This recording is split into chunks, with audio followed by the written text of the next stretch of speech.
Shalom. Nous souhaitons partager avec vous ce triste témoignage d'un pasteur sorcier du Nigeria qui s'est confié à un autre homme de Dieu. Ce témoignage vous aidera à comprendre la puissance avec laquelle opèrent les soi-disant grands pasteurs, grands prophètes et autres soi-disant généraux de Dieu. Ces agents de Satan signent des pactes avec Lucifer et opèrent avec une grande puissance satanique, qu'ils réussissent par leurs incantations à faire croire aux naïfs qu'il s'agit de la puissance du vrai Dieu. Par manque de discernement, de nombreuses personnes, y compris les soi-disant chrétiens nés de nouveau, tombent dans le piège de croire que ces agents de l'enfer sont des serviteurs de Dieu. Nous espérons que ce témoignage vous libérera et nous prions pour que ce soit le cas. Je m'appelle Chidubem Oku, je suis pasteur, mais j'ai déçu Dieu et je ne sais vraiment pas par où commencer pour raconter mon histoire. Je dois vous dire la vérité. Je ne peux pas vraiment dire si j'ai un appel ou non. J'ai été professeur d'école du dimanche dans mon église pendant 9 ans, à Kaduna. En 1999, j'ai été amené à fonder une église, mais d'après les expériences que j'ai rassemblées aujourd'hui, je ne peux pas dire que j'ai réellement été conduit par le Saint-Esprit à fonder cette église. Depuis 2008, je ne faisais aucun progrès, ni spirituellement ni matériellement. J'ai vu de nombreuses églises qui ont commencé plusieurs années après la mienne et elles faisaient des vagues et continuent de progresser. À un moment donné, je ne savais plus quoi faire, et après en avoir discuté avec ma femme, j'ai décidé de contacter le surveillant général d'une église, qui avait commencé 7 ans après le début de mon ministère. Et je lui ai expliqué que personnellement, je n'avançais pas. Et pareil avec mon ministère. Mon ministère augmenterait jusqu'à 200 personnes, et après une courte période, il diminuerait jusqu'à 50 personnes, et à un moment donné, il augmenterait jusqu'à 150 et diminuerait jusqu'à 40 personnes. Je l'ai approché parce que la croissance de son église était rapide. Il a fondé l'église en 2006 et en 2012, il enregistrait 11 000 personnes lors d'un service dominical. Il gagnait également beaucoup d'argent et conduisait de superbes et grosses voitures, y compris les dernières Jeeps. Après m'avoir écouté, il m'a promis de m'aider à résoudre mon problème. Il a dit que j'avais besoin d'être responsabilisé et que cela allait me coûter une certaine somme d'argent. De plus, je devais avoir un cœur grand et fort. Ensuite, il m'a demandé si j'avais un cœur fort et je lui ai répondu que oui, à condition que cela n'implique pas de tuer un autre être humain. Il m'a demandé 3 fois si j'avais un cœur fort et je lui ai toujours donné la même réponse. Encore une fois, il m'a demandé si je voulais une simple responsabilisation ou une double responsabilisation. Et je lui ai demandé laquelle était la meilleure, et il a dit que la double responsabilisation est meilleure, mais cela me coûtera beaucoup d'argent et qu'après l'autonomisation, on me dira comment maintenir et renouveler le pouvoir. Cette fois, j'ai eu peur et je lui ai demandé si le maintien et le renouvellement impliquaient un rituel. Il a répondu non, quoique le renouvellement et le maintien impliquent, ce sont juste des choses normales que je fais déjà, donc je ne devrais pas avoir peur. Il m'a dit que je devrais aller chercher 350 000 naira, que j'avais dû emprunter à ma femme. Le lendemain, je lui ai remis l'argent et il m'a demandé d'aller me préparer pour aller à Lagos. Je me suis préparé et nous avons pris l'avion d'Abuja à Lagos le même jour. À Lagos, nous avons longé dans la maison d'hôte d'un grand ministère et à 23h30 nous sommes sortis en voiture privée jusqu'à la plage de Bar. À la plage du Bar, nous étions au bord quand il a parlé dans une langue inconnue, et m'a dit qu'une femme allait sortir de l'eau et que je devais faire tout ce qu'elle dirait. Dès qu'il eut dit cela, il y eut un grondement à la surface de l'eau et une sirène en sortit. Le surveillant général m'a dit de ne pas avoir peur pour que la mamie Wata ne me fasse pas de mal, alors j'ai pris courage en la voyant. Lorsqu'elle est arrivée à la surface de l'eau, la partie inférieure de son corps ressemblait à celle d'un poisson, mais mes yeux étaient fascinés par cette partie inférieure et à mesure qu'elle se rapprochait de moi, elle est devenue une partie humaine. Puis elle est venue vers moi et m'a demandé d'avoir des relations sexuelles avec elle, ce que j'ai fait en présence du surveillant général. Après avoir couché avec elle, elle a mis sa main dans sa partie intime et a fait un signe de croix sur mon front et sur ma paume, et m'a dit qu'elle m'avait donné du pouvoir, et que je verrais la différence. La mamie Wata m'a quitté, est allée chez le surveillant général et a sorti de son ventre une croix et une chaîne en or et les a fait porter au cou du surveillant général, qui lui a donné de l'argent. La mamie Wata le remercia et retourna à la mer. Tout le temps, elle parlait en anglais. Quand nous sommes finalement rentrés à la maison d'hôte du ministère, le surveillant général m'a dit que nous devions aller à l'église de ce ministère, parce qu'il faisait une veillée nocturne. Et quand nous sommes arrivés, j'ai eu l'occasion de servir dans cette église, et alors que je levais les mains de l'autel, les membres commençaient à tomber sur eux-mêmes, et certains tombaient sur les autres, et je dois dire que j'étais presque gêné, car je ne m'attendais pas à ce que la manifestation du pouvoir Mamiwata se produise si tôt. Après le service qui a duré toute la nuit, nous sommes retournés à la maison d'hôte, et le surveillant général m'a demandé si j'étais heureux de la façon dont le pouvoir se manifestait, et j'ai dit oui. Il m'a dit que nous devrions nous coucher et dormir un peu car nous irons à Port Harcourt ce soir-là. Dans l'après-midi, alors que je dormais, la même Mamiwata avec qui j'avais couché à la plage du bar, est venue me voir dans mon rêve, et m'a dit que pour maintenir et aussi renouveler constamment le pouvoir, je devais avoir des relations sexuelles avec une vierge une fois par mois, donc cela m'a sorti du sommeil. Je suis allé dans la chambre du surveillant général, pour expliquer ce que j'ai vu et entendu dans mon rêve, et il m'a dit que ce n'était pas un problème. Quand je lui ai demandé comment j'allais obtenir les vierges, il a répondu qu'il allait m'aider à les obtenir, mais que je devais payer pour ses services. Honnêtement, après cela, j'ai voulu me retirer, mais je n'ai pas eu le courage de le dire ou de le faire. Alors que j'étais à la plage du bar, j'ai vu de nombreux pasteurs qui y venaient, avec d'autres pasteurs principaux. C'est comme une tradition. Il doit y avoir un pasteur principal qui amène des pasteurs plus jeunes, et je crois que chaque pasteur principal avait une Mamiwata particulière, avec laquelle il était en relation, parce que j'ai vu jusqu'à 10 Mamiwata s'occuper d'autres jeunes pasteurs.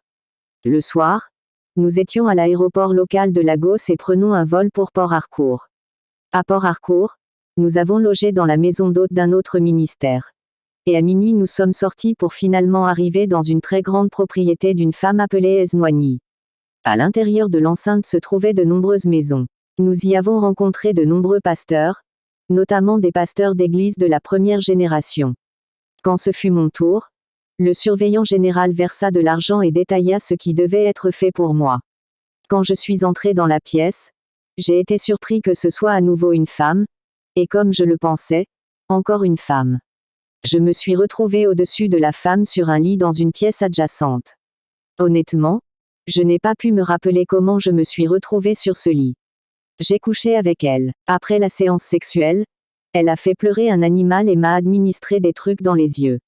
J'ai immédiatement commencé à voir dans le monde des esprits, et j'ai également discuté avec certains êtres spirituels. Après cela, elle m'a donné une bouteille d'huile d'olive qu'elle a appelée « Fais ce que je dis ». Elle a dit qu'avec cela, les membres de mon église feraient tout ce que je leur demanderais de faire. Elle m'a également donné une autre bouteille d'huile d'olive, qu'elle a appelée « l'huile qui voit tout ». Elle a dit qu'avec l'huile, je peux voir profondément dans le secret des gens. Et une bouteille d'huile d'olive qu'elle a appelée « huile de tuerie » pour tuer les gens pendant la prière. Elle m'a finalement donné 2 autres bouteilles d'huile d'olive.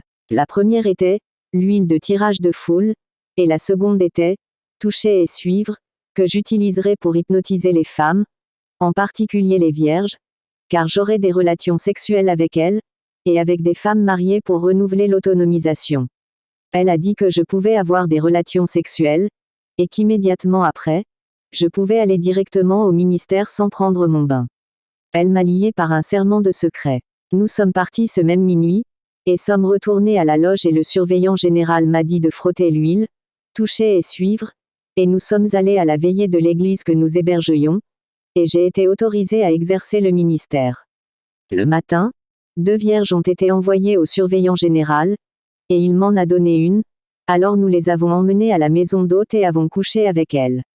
Ce qui m'a vraiment surprise, c'est que les jeunes filles ne nous demandaient jamais où on les emmenait, et pourquoi on les y emmenait, ce qui est inhabituel pour des filles vierges. Lorsque les filles sont parties, le surveillant général m'a dit qu'à partir de maintenant, je devais concentrer mes sermons sur la prospérité, et arrêter les messages de salut et de justice. Il a dit que je devrais lui envoyer la dîme, et qu'il sait comment une partie de la dîme reviendrait à la femme de Port Harcourt. Finalement, nous avons quitté Port Harcourt pour Abuja et retour à Kaduna. Lorsque j'ai commencé à servir après mon retour, les choses ont commencé à changer. L'argent a commencé à arriver, La foule a également commencé à venir et en une semaine, des miracles, la délivrance suivie de la prospérité ont commencé à se produire dans l'Église. L'esprit de prophétie est entré comme je ne l'avais jamais vu de ma vie.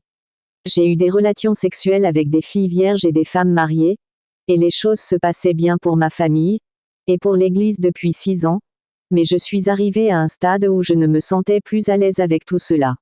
J'ai fait des rêves dans lesquels je me voyais brûler en enfer.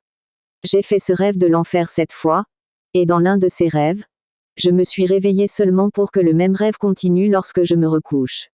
J'ai passé des nuits blanches et plusieurs nuits, j'ai été violée par cette même Mami Wata. J'ai perdu mystérieusement 2 de mes enfants, mais selon le même schéma. Depuis 3 mois, je n'ai pas réussi à avoir de filles vierges et cela a affecté le courant. Je veux sortir de tout ce problème même si cela signifie fermer l'église. Je suis allé voir le surveillant général, et il m'a dit qu'il était trop tard pour que je sorte. Il m'a menacé d'une mort mystérieuse. Il a dit qu'il ne m'était pas possible de me retourner contre les Mami Wata et les Esmoigny, car ils font déjà partie de ma vie.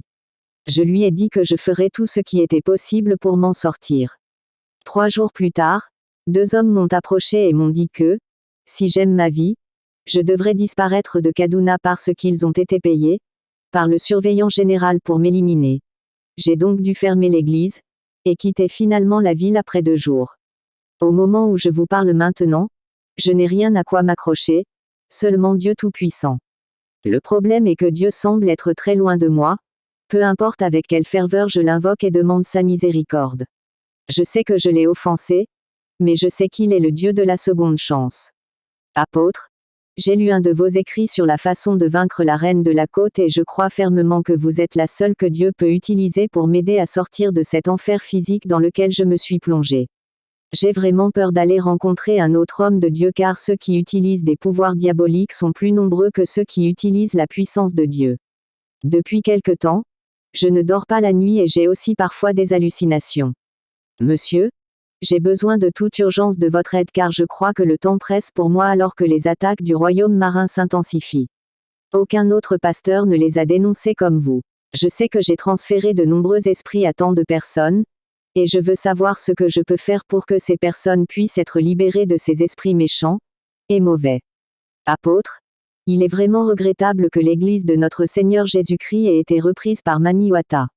Le nombre de pasteurs utilisant des esprits marins est alarmant, et de plus en plus d'entre eux sont initiés quotidiennement à ce royaume méchant, tout comme ces pasteurs qui initient leurs membres, spirituellement analphabètes. Avant de me tromper spirituellement, je m'étais toujours demandé pourquoi les membres des églises suivaient timidement leurs pasteurs, mais maintenant je sais mieux. Le royaume marin travaille jour et nuit pour prendre le dessus sur l'église et malheureusement, l'église dort.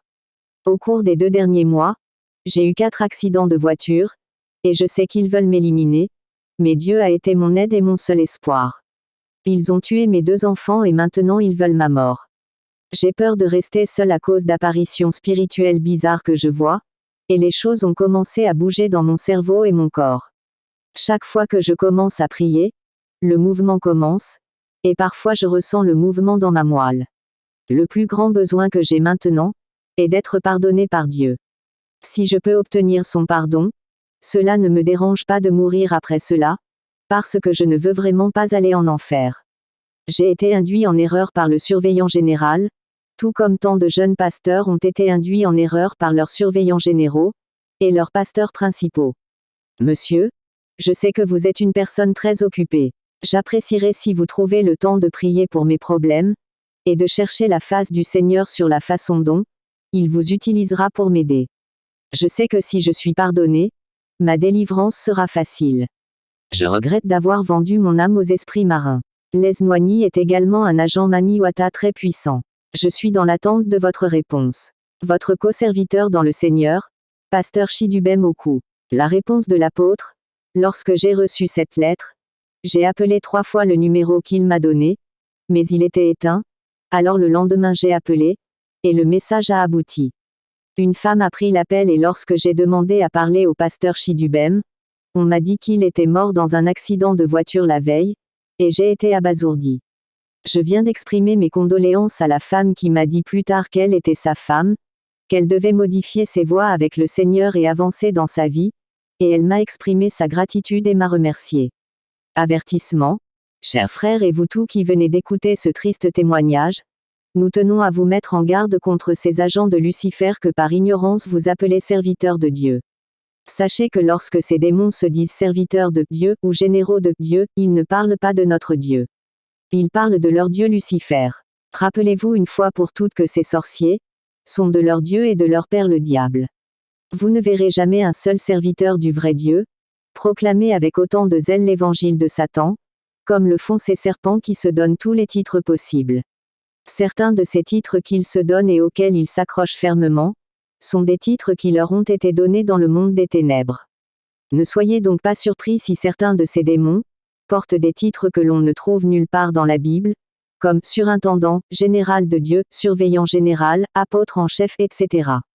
Nous vous donnons ci-dessous quelques éléments de discernement qui vous aideront à reconnaître ces serviteurs du diable, qui ont signé des pactes avec des sirènes, et qui travaillent sous l'emprise du pouvoir de Lucifer. Gardez à l'esprit que tous les soi-disant serviteurs de Dieu, qui prêchent la prospérité sont des agents de Satan, tous sans exception. Vous ne verrez jamais un seul vrai serviteur du vrai Dieu prêcher la prospérité. L'évangile de la prospérité est l'évangile du diable. C'est un évangile qu'on impose aux agents de Satan au détriment des messages de salut, de sanctification, de renoncement aux choses du monde, et de vaine gloire. Vous ne trouverez l'évangile de la prospérité nulle part dans la Bible. C'est bien le contraire que nous enseigne la Bible, comme vous pouvez le lire dans le passage ci-dessous. 1 Timothée 6/3-12 Si quelqu'un enseigne de fausses doctrines et n'adhère pas à la saine instruction de notre Seigneur Jésus-Christ et à la doctrine divine. 4. Il est vaniteux et ne comprend rien. Il a un intérêt malsain pour les controverses et les querelles de paroles qui en résultent. Dans l'envie, les querelles, les paroles malveillantes, les mauvais soupçons. 5 Et les frictions constantes entre hommes à l'esprit corrompu, à qui on a dépouillé la vérité et qui pensent que la piété est un moyen de gagner de l'argent. 6 Mais la piété avec le contentement est un grand gain. 7 Car nous avons apporté rien au monde, et nous ne pouvons rien en tirer. 8 Mais si nous avons de la nourriture et des vêtements, nous nous contenterons de cela. 9 Ceux qui veulent s'enrichir tombent dans la tentation et dans le piège, et dans beaucoup de désirs insensés et nuisibles qui les plongent dans le monde. 10 Car l'amour de l'argent est la racine de toutes sortes de maux. Certains, avides d'argent, se sont éloignés de la foi et se sont transpercés par de nombreuses souffrances. 11 Mais toi, homme de Dieu, fuis tout cela, et recherche la justice, la piété, la foi, la charité, la patience, la douceur. Gardez également à l'esprit que, tous les soi-disant serviteurs de Dieu qui prêchent un sermon de puissance et qui passent leur temps à pousser les gens à terre, sous prétexte de les délivrer, sont des agents de Satan, tous sans exception. Vous ne verrez jamais un seul vrai serviteur du vrai Dieu pousser les gens à terre par un prétendu pouvoir. Les vrais serviteurs du vrai Dieu n'ont aucun pouvoir pour le spectacle. Le pouvoir que possèdent les vrais serviteurs du vrai Dieu n'est pas le leur, mais plutôt celui de Jésus-Christ leur Seigneur. Chaque fois que leur Dieu et Maître Jésus-Christ juge nécessaire de faire des miracles à travers eux, il les fait. Ce soi-disant pouvoir que ces sorciers manifestent à chaque fois en poussant les gens à terre n'est autre que le pouvoir de Satan, contrôlé et manipulé depuis le monde des ténèbres. Les esprits impurs sont derrière ce pouvoir, et ils possèdent en outre des gens qui ont le malheur de permettre à ces sorciers de prier sur eux. En réalité, cela signifie que tous ceux qui acceptent la soi-disant délivrance de ces sorciers, au lieu d'être délivrés, sont possédés par de nouveaux démons plus puissants, et qui vont à nouveau les enchaîner, les aveugler et les rendre plus incrédules. Celui qui a des oreilles pour entendre, qu'il entende. Par conséquent, que nous parlions en termes de richesse matérielle, ou en termes de pouvoir ou de gloire, la Bible nous demande plutôt de ne pas nous concentrer sur des choses élevées. Romains 16 Soyez du même avis les uns envers les autres. Ne vous attachez pas à des choses élevées, mais fréquentez les humbles. Ne soyez pas sages selon votre propre opinion. Si ces démons passent leur temps à parler uniquement de richesse matérielle, c'est parce qu'ils savent qu'ils n'iront pas au paradis. Ils savent très bien qu'ils n'auront aucune part à la vraie richesse et à la vraie gloire qui attendent les vrais enfants de Dieu au ciel. Ils ont donc intérêt à tout faire pour tirer le meilleur parti de la terre. C'est pourquoi ils se sont lancés dans une course effrénée au pouvoir, à la richesse et à la gloire du monde. Par conséquent, si vous chérissez votre salut, fuyez ces agents de l'enfer et sortez de toutes les soi-disant églises dans lesquelles ces pratiques se pratiquent. Tout comme l'évangile de la prospérité, l'évangile de la démonstration, de puissance et l'évangile du diable. C'est en fait le seul fonds de commerce de ces pasteurs et autres généraux de Lucifer, improprement appelés serviteurs de Dieu. Appel à la repentance. Pour vous, soi-disant serviteurs de Dieu qui avez signé des pactes avec Satan pour l'argent, la renommée, le pouvoir et la gloire, le cas de ce Nigérian risque de vous effrayer et de vous empêcher de chercher à vous repentir. Vous ne devriez pas avoir peur. Vous devez agir avec sagesse. Si vous voulez échapper à ce monde de ténèbres, voici ce que vous devez faire. N'informez ni votre surintendant ni vos pasteurs principaux, ou pères spirituels, de votre désir de vous repentir.